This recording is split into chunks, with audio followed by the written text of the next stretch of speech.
Então, nós vamos ouvir a palavra de Deus agora, e eu fico pensando que quando a gente vem para a igreja, assim, a gente vem com muitas vozes que falam, sabe, Eustáquio, na nossa mente. E eu gosto de lembrar do João capítulo 10, que Jesus fala do bom pastor. E tem um texto lá, tem uma frase que ele fala assim: as ovelhas lhe seguem porque lhe reconhecem a voz. Acho isso muito lindo. Por quê? Porque nós vivemos num mundo de muitas vozes, Carla. Muitas vozes. Vamos lembrar de algumas vozes. Primeira, a voz do nosso próprio coração, né? Que é enganoso, que é complicado, né?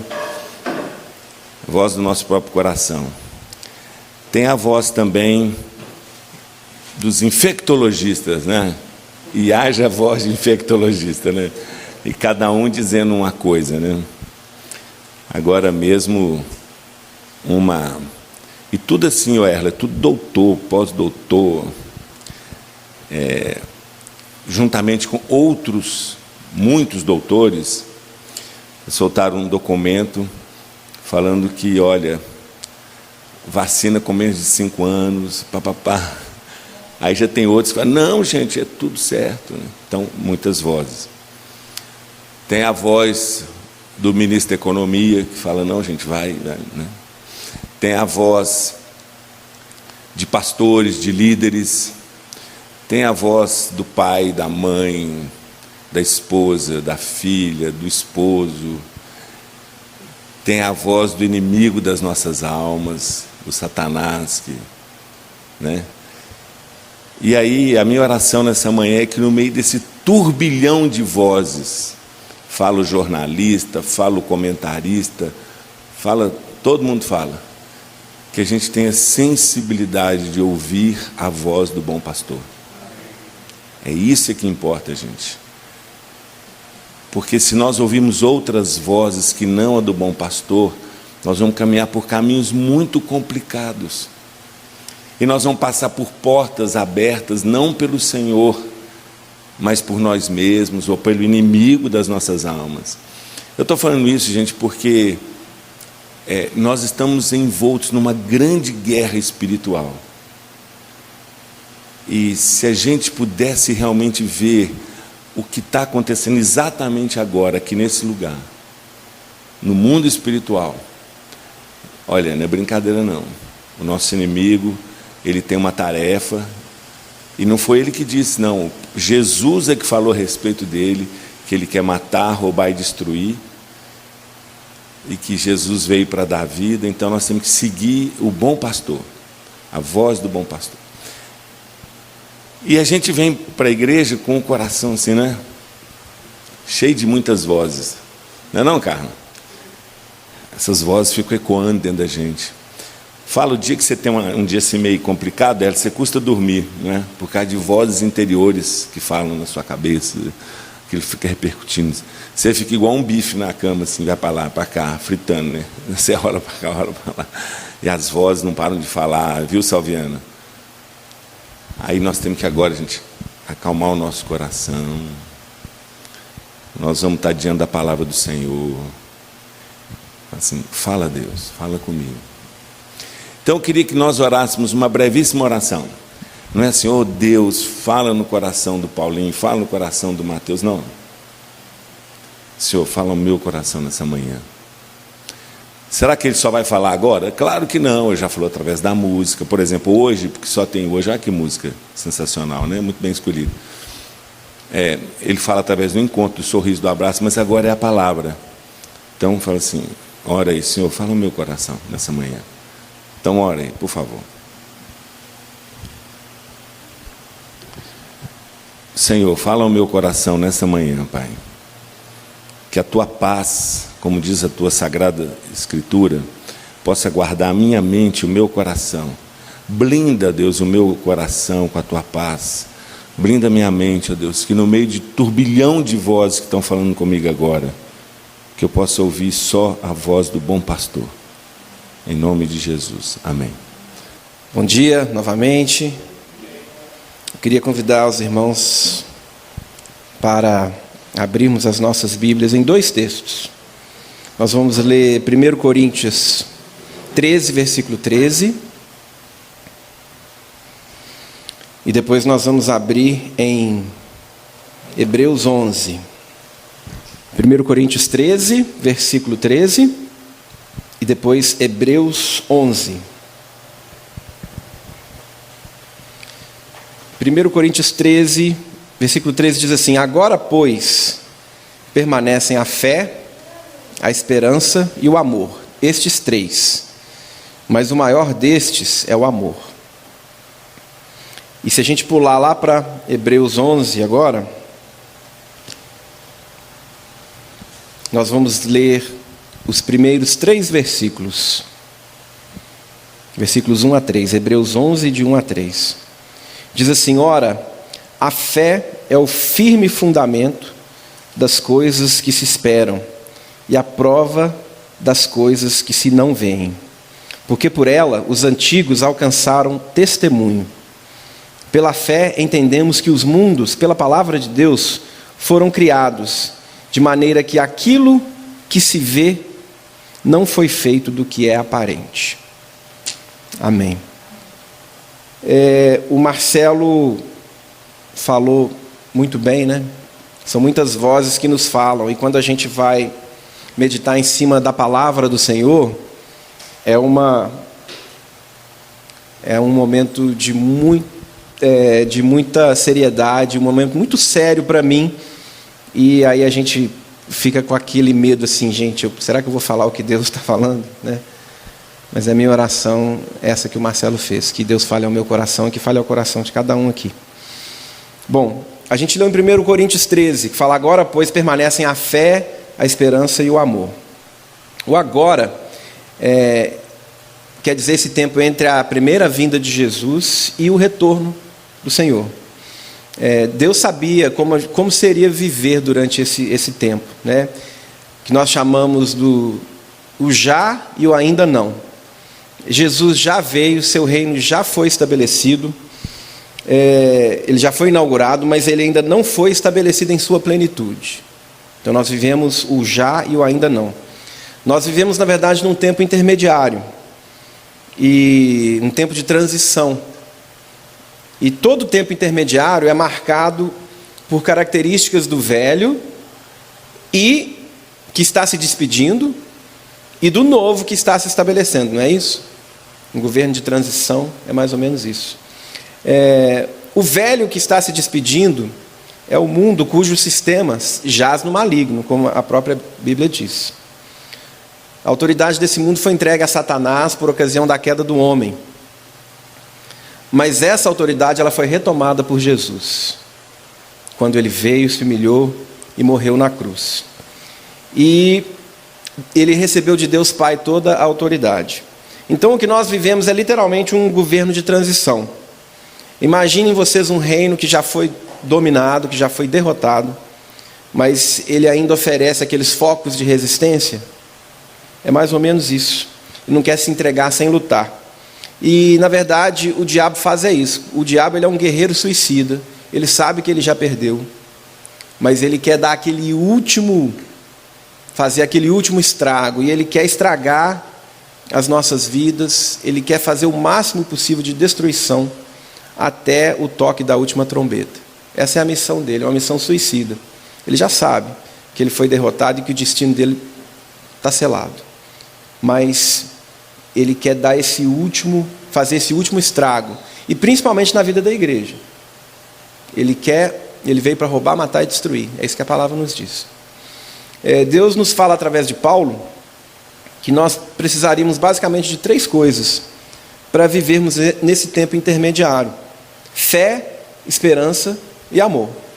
Ele fala: agora permanecem estes 3, a fé, a esperança e o amor. Nós estamos no último domingo do ano, e com a graça de Deus eu terei 3 oportunidades, incluindo hoje, de trazer a meditação na palavra até o final de janeiro. E eu achei que seria apropriado falar sobre essas 3 coisas, uma em cada domingo. Um domingo sobre a fé, um domingo sobre a esperança e o último domingo sobre o amor. Hoje nós vamos falar sobre a fé. A definição de fé, aí nós já vamos para Hebreus, fala que fé é o firme fundamento das coisas que se esperam e a prova das coisas que não se veem, certo? Aí eu fui dar uma olhadinha, né, na expressão que é traduzida por firme fundamento. Quer dizer uma certeza, uma convicção ou algo cuja fundação é firme. Por isso, firme fundamento. Vou dar um exemplo de uma certeza que a gente sempre tem. Alguém tem dúvida que vai pagar imposto em 2021? A gente não chega no final de 2020 e fala assim, será que eu vou ter que preencher uma declaração de imposto de renda? A gente sabe que a gente vai ter que fazer, né? A não ser que a gente não esteja vivo, aí a gente não vai pagar. Como o Marcelo diz, fica a conta aí para o anticristo pagar, né? Mas nós temos essa certeza, né, sobre algumas coisas, como uma declaração de imposto de renda. Também diz que a prova é a prova das coisas que não se veem. A prova quer dizer uma convicção também, uma evidência. A prova tem a ver com evidência. Bom, a fé, então, é uma convicção de ter ou receber algo que ainda não se tem, certo? E, portanto, se espera, porque se você está esperando, você ainda não tem, né, pela lógica. É também a prova ou a evidência daquilo que você não vê, ou seja, você não vê, mas tem a prova daquilo que você não vê. Me parece, num primeiro momento, que fé é coisa de doido, então. Porque é a prova de algo que você não vê. Como é que é isso, então? E o problema maior é que sem ela é impossível agradar a Deus. É isso que o versículo 6 de Hebreus 11 fala. Fala assim, sem fé é impossível agradar a Deus, pois quem dele se aproxima precisa crer que ele existe e que recompensa aqueles que o buscam. Então, me parece que fé é coisa de doido. A gente tem que provar algo que não se vê e a gente tem que ter a firme convicção de algo que a gente espera, que a gente não tem. E é a primeira das 3 coisas que permanece, como disse Paulo, e é necessária para se obter o favor ou o agrado de Deus. Por isso eu acho que nós precisamos de uma relação saudável com a fé. Do contrário, nós vamos desagradar a Deus, não é isso? Porque sem fé é impossível agradar a Deus. Se eu não tenho fé, eu não estou agradando a Deus. Se eu não estou agradando a Deus, eu estou desagradando a Deus. Então, é uma coisa um pouco tensa. E nós podemos pensar que a fé ela é loucura por causa da influência da mente grega nos nossos dias, na nossa maneira de pensar. A filosofia, ela sempre procurou entender a essência das coisas, a origem de tudo, e os primeiros filósofos que se tem notícia eram gregos, né? Na nossa mente, aqui hoje, se nós quiséssemos falar sobre a origem de todas as coisas, a gente provavelmente falaria primeiro sobre Deus, não é?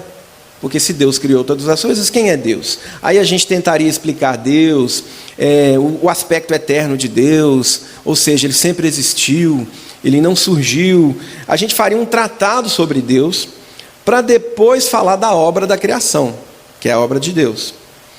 A mente hebraica, ela é diferente. Ela é diferente. Ela não se preocupa em provar o óbvio. Por quê? Como o próprio adjetivo diz, o óbvio é óbvio. Moisés, que foi o autor do Pentateuco, os 5 primeiros livros da Bíblia, inspirado pelo Espírito Santo, ele diz o seguinte: no princípio criou Deus os céus e a terra. Olha que interessante. Ele está dizendo o que Deus fez sem falar qualquer coisa sobre Deus. Por quê? É óbvio que só poderia ser Deus o Criador de tudo que a gente vê. Então ele não está preocupado em provar, primeiro tinha Deus. Não, ele fala, no princípio Deus criou, pronto. Em diversos outros momentos, no Antigo Testamento, e na Bíblia inteira, na verdade, nós somos admoestados a ouvir a palavra do Senhor. Lá em Jeremias 22, 29, diz assim: ó terra, terra, terra, ouça a palavra do Senhor. Deuteronômio 6, versículo 4, diz o seguinte: ouça, ó Israel, o Senhor, o nosso Deus, é o único Senhor. Então nós somos chamados a ouvir a voz desse Deus Criador. O grande problema, penso eu, é que nós colocamos a fé na categoria do sobrenatural. Para mim isso é um problema. Quando ela é, na verdade, racional. Paulo fala com a gente em Romanos 12, versículos 1 e 2 do nosso culto racional, não é? Fala assim: rogo-vos, pois, irmãos, pela compaixão de Deus, que apresenteis o vosso corpo em sacrifício vivo, santo e agradável a Deus, que é o vosso culto racional. E não vos conformeis com este mundo, mas transformai-vos pela renovação do vosso entendimento, para que experimenteis qual seja a boa, agradável e perfeita vontade de Deus. Por que eu falo que a fé é racional? É porque ela pode ser entendida através de um simples exercício de lógica. Vamos lá, nós cremos num Deus soberano, criador de todas as coisas, Deus todo-poderoso, certo? Rei de todo o universo. Esse Deus nos chama para viver nele e através dele. Portanto, é lógico pensar que ele também vai nos dar aquilo que é necessário para que vivamos de forma que o agrade, certo? Isso faz sentido, isso é lógico. É também lógico pensar que o Deus soberano e todo-poderoso pode fazer o impossível, não é? Do contrário, ele não seria Deus todo-poderoso, soberano. Não faz o menor sentido, na verdade, pensar que Deus nos apresenta certos padrões que ele espera que norteiem a nossa vida, e certas atitudes que ele espera de nós, mas não nos dê as condições de viver de tal forma. Não faz o menor sentido isso.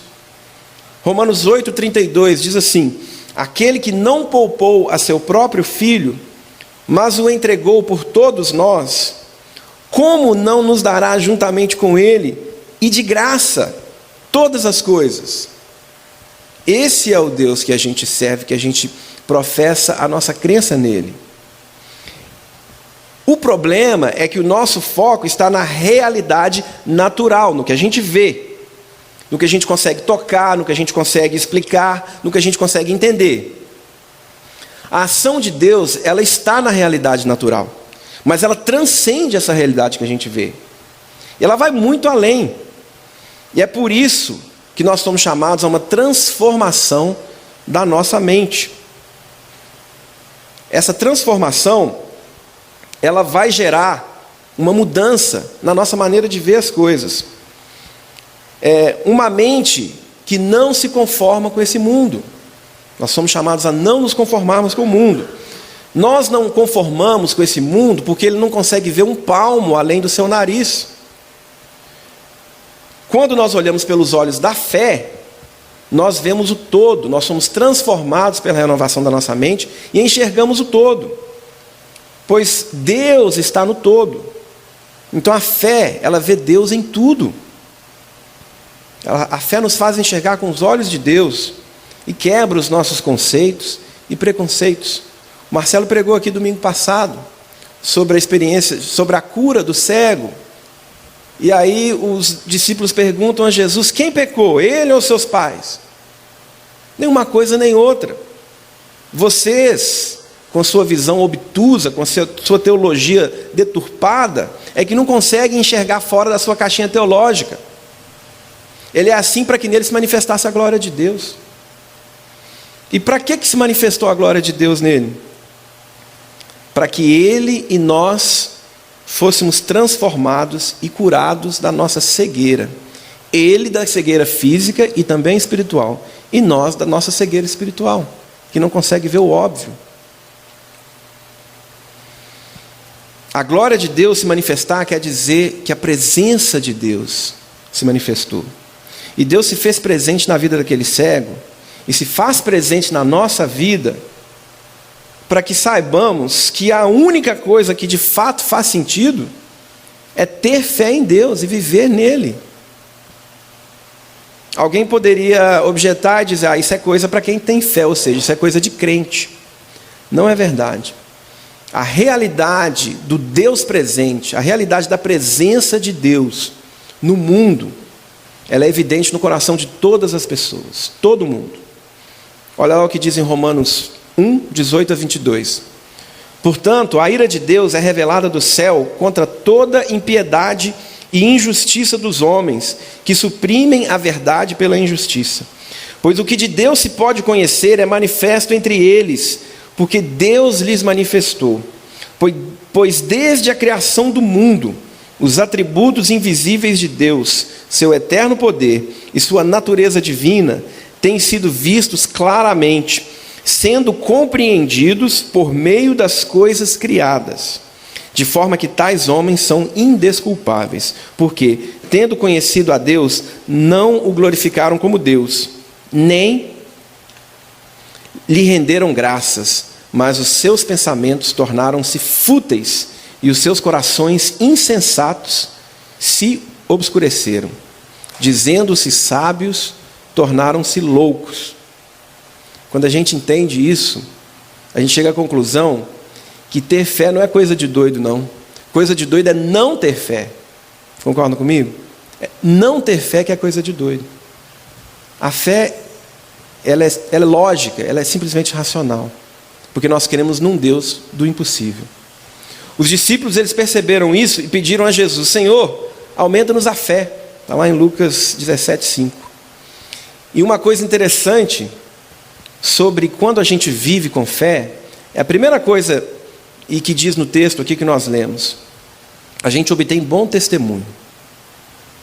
Então o versículo 2 diz o seguinte, que os antigos alcançaram pela fé testemunho. O que quer dizer? Eles foram bem reportados, eles receberam um testemunho honrável.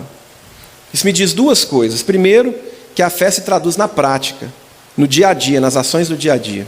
Pois você não consegue testemunhar algo que não aconteceu. Certo? Essa é a primeira coisa. A segunda coisa é que nós estamos sendo observados pelos anjos, por aqueles à nossa volta e por aqueles que vieram antes de nós e trilharam o caminho da fé. A nuvem de testemunhas da qual o texto de Hebreus 12 nos fala. Imagina, eu fico imaginando a reunião, a gente está chegando no final do ano, né? A reunião anual dos anjos, para falar como é que foi o ano, quem acompanhou quem, né? E aí os anjos lá conversando, nossa, você viu, esse ano teve pandemia, ninguém imaginava, né? Realmente foi complicado, né? Você viu o Marcelo lá, nossa, eu achei que seria difícil demais. Quando bateu a pandemia, o Marcelo ia desesperar, né? Por causa do acampamento. Como é que vai fazer agora? Todo mundo cancelando. Não pode fazer acampamento. O Marcelo, cara, mas você viu? Ele reagiu com fé. Ele creu em Deus e Deus supriu, né? Os anjos falando da nossa performance, às vezes não tão boas, né? Nossa, viu, o Erlon desesperou aquele dia lá, mas depois ele foi consolado, e Deus teve misericórdia, aí ele ajustou a visão dele, né? É muito interessante a gente viver pela fé. Bom, eu penso que além de racional, a fé é também uma escolha racional. Nós escolhemos esperar contra a esperança, quando as circunstâncias e a lógica ilógica dos nossos dias já deram um veredito contrário. A gente viu que, na verdade, a realidade natural, ela não é lógica. A lógica é a gente ter fé no Deus Todo-Poderoso e Soberano. Mas, às vezes, a realidade ilógica dos nossos dias, ela dá um veredito contrário, né? Nós escolhemos, através da fé, crer que a última palavra é do Senhor, soberano Criador de todas as coisas. É Ele quem decide quando alguém ou algo chegou ao fim. Essa escolha racional de acreditar e esperar o que nós chamamos do improvável de Deus, vai produzir o bom testemunho que os antigos alcançaram. Através da nossa fé, nós alcançamos bom testemunho e nos tornamos testemunhas de Cristo para aqueles que ainda não creem nele. Atos 1:8 diz o seguinte: mas receberão poder quando o Espírito Santo descer sobre vocês, e serão minhas testemunhas em Jerusalém, em toda a Judéia e Samaria, e até os confins da terra. Isso é Jesus falando. E essas foram literalmente as últimas palavras de Jesus. O versículo seguinte diz que, após dizer essas palavras, Jesus foi elevado às alturas. E nós só podemos ser testemunhas daquilo que nós vemos, certo? Como que nós vamos testemunhar algo que a gente não vê?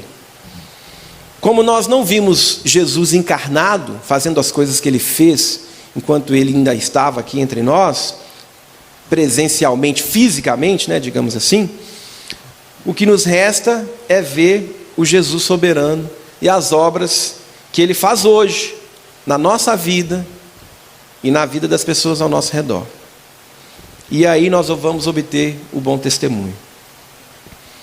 Uma segunda coisa que é interessante sobre a fé, que nós vimos no texto aqui de Hebreus, ela faz a gente crer naquilo que veio do invisível. O versículo 3 ele diz o seguinte: pela fé entendemos que os mundos, pela palavra de Deus, foram criados, de maneira que aquilo que se vê não foi feito do que é aparente. Eu acho interessante pensar que esse texto em particular, ele diz que o visível veio a existir do invisível, do que não aparece, não necessariamente do que não existe. Então, o invisível se tornou visível. A nossa mente natural, ela acha que o que não aparece não existe, certo? Mas os olhos da fé, eles nos permitem ver que o invisível é aquilo que de fato é real. O universo foi criado pela palavra de Deus, ou seja, a realidade do nada, ela estava permeada, completamente encharcada com o poder de Deus. E bastou Deus dizer uma palavra, que o que Ele quis veio a existir. É por isso que nós lemos que a fé é a prova daquilo que não se vê. O poder de Deus já estava presente na criação. E é esse fato que é a prova cabal da fé. A prova do inquestionável, a prova inquestionável do que ainda não vemos. Porque o que não vemos pode simplesmente ser chamado à existência por Deus, pelo seu poder. Ele chama a existência aquilo que não existe. Está lá em Romanos 4,17. Como está escrito: por pai de muitas nações te constituí, perante aquele no qual creu, o Deus que vivifica os mortos e chama à existência as coisas que não existem. O poder de Deus presente é a prova cabal que a gente precisa, que é a nossa fé.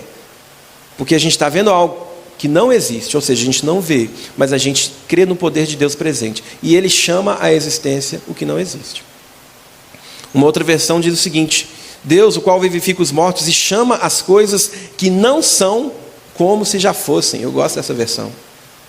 Chama as coisas que não são como se já fossem. Para Ele não faz a menor diferença se elas estão aqui manifestas para a gente ver ou não. Ele faz assim e pronto, está lá. Para Deus, eu tenho costume de falar isso: o impossível e o possível para Deus são a mesma coisa.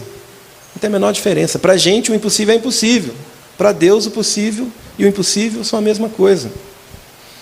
Há exatos 1 ano atrás, quase ninguém, teria imaginado que a gente teria passado por tudo que passou nesse ano de 2020.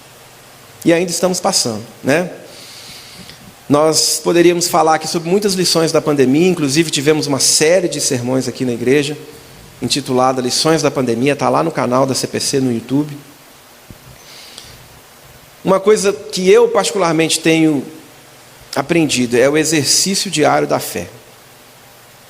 Isso não é fácil porque envolve essa mudança de paradigma, né? Literalmente mudar radicalmente a maneira que nós sempre vimos as coisas e começar a enxergá-las de modo diferente, totalmente diferente. Essa mudança é um pouco do que significa esses sermos transformados pela renovação da nossa mente, que nós lemos aqui.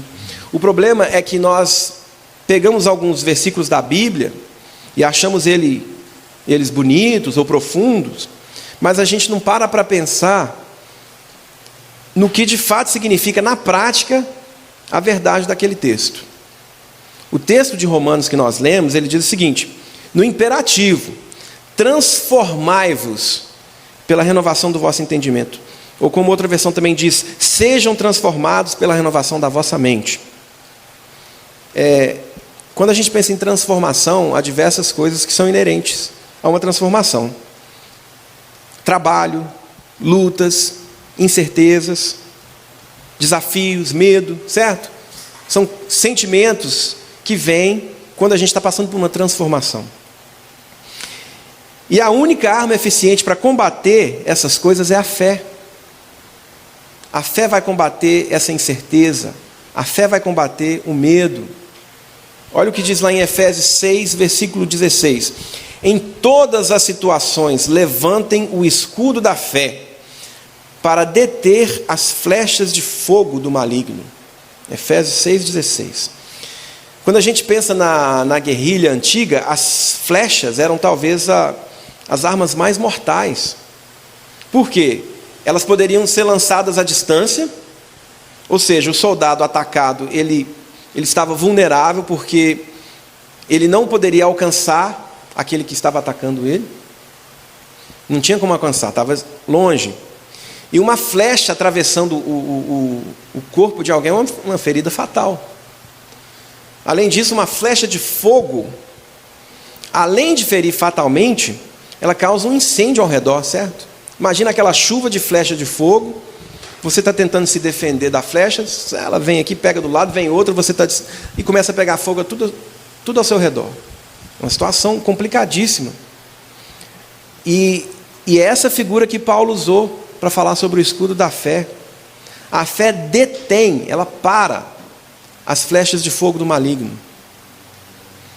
É a maior arma de defesa que nós temos, é a fé. Quando o texto diz para em todas as situações levantar o escudo da fé, fica claro que nós enfrentaremos muitos ataques, como é a vida de todo mundo aqui. Nós enfrentamos muitos ataques. E se nós olharmos as circunstâncias com os nossos olhos naturais, nós vamos realmente desfalecer e perder a batalha. Vamos fazer igual Pedro, quando ele olhou na força da água, do vento, ele começou a afundar.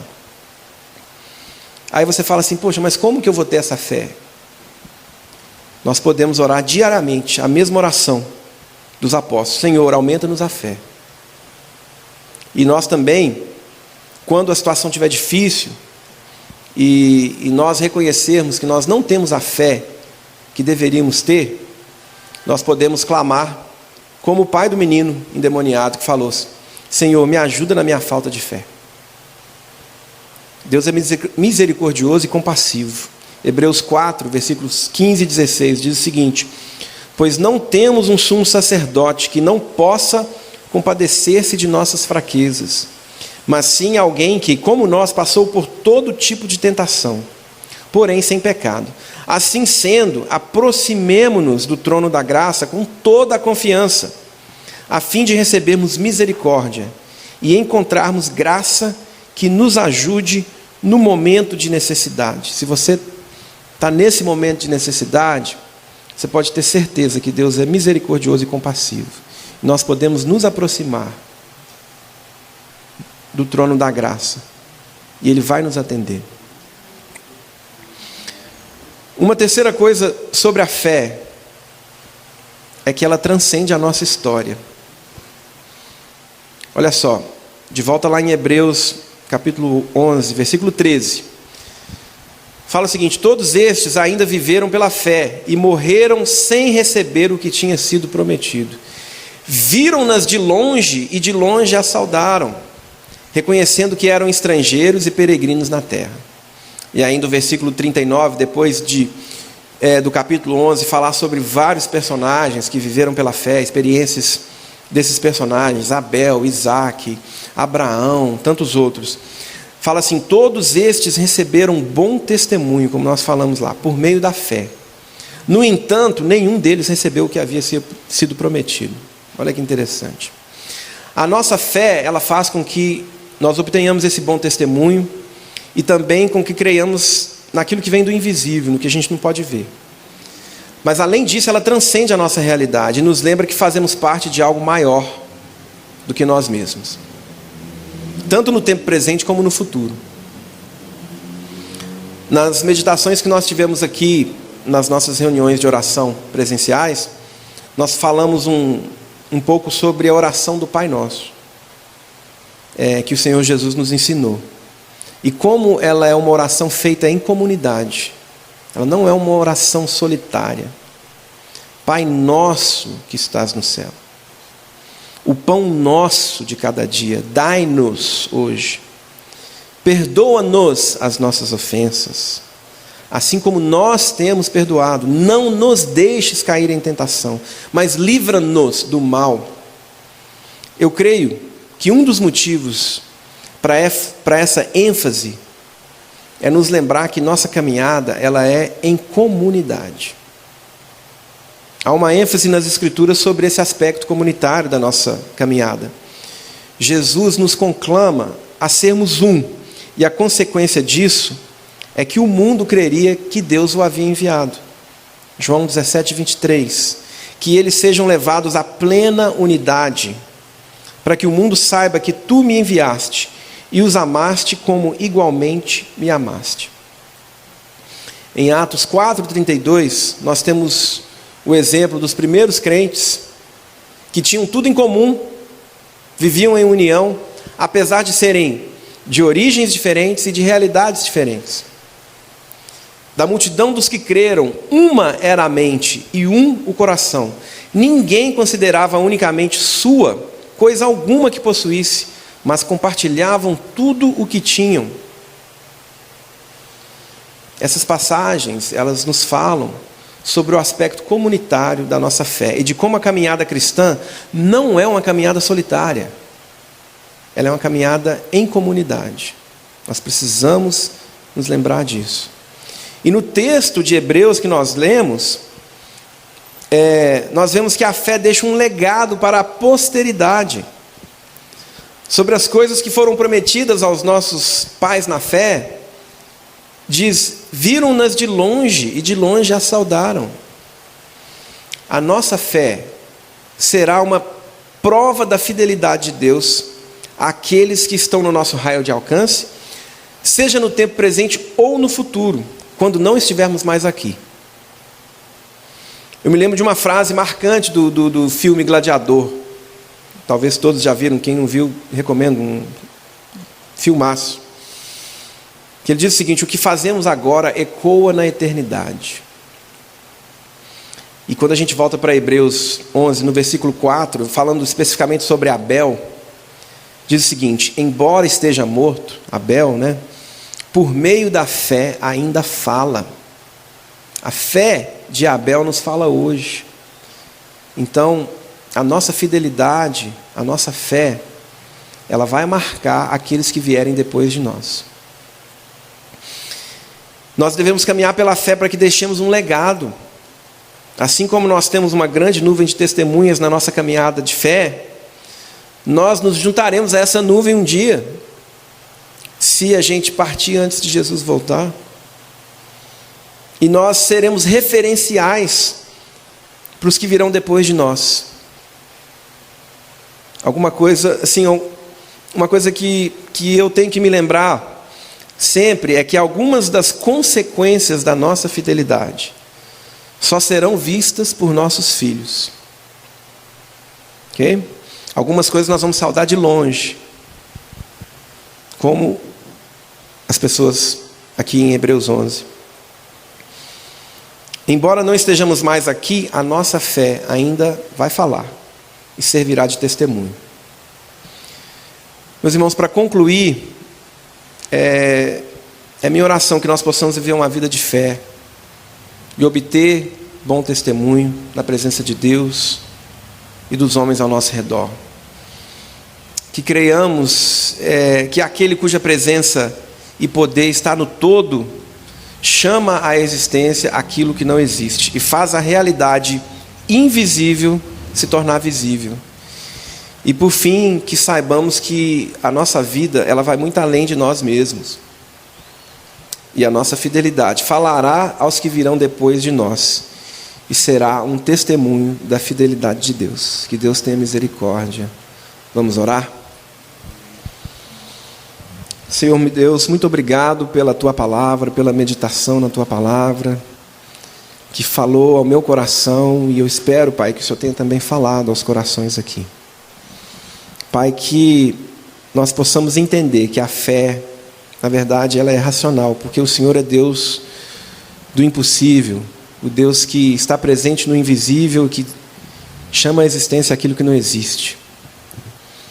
Que nós possamos nos lembrar disso diariamente, possamos caminhar pela fé, para que possamos também ser um testemunho àqueles ao nosso redor e àqueles que virão depois de nós.